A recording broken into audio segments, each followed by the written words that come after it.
tā vieta, kur šie te meži ir saglabājušies. Unikāls ir liepu audzes.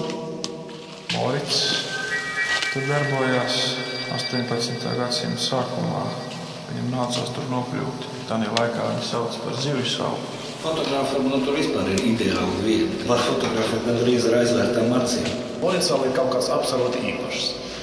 Šitais mežs ir tā kā tieši kaut kādas vai pasakas vai paradīzes. Maz kur Eiropā to varēs ieraudzīt. Tāpēc ir tik svarīgi Morits salu saglabāt tādu, kāda viņa pašlaik ir.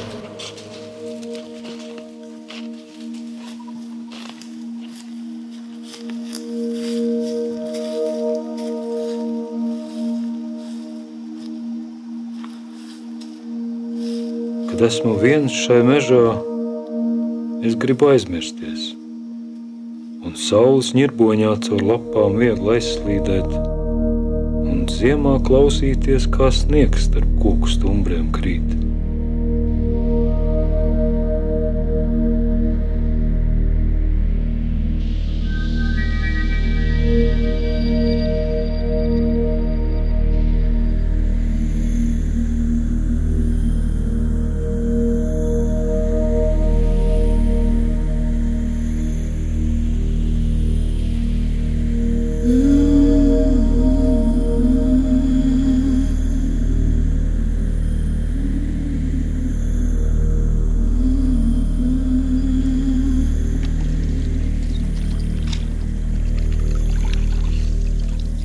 Sapņos es atkal dodos uz Morica salu.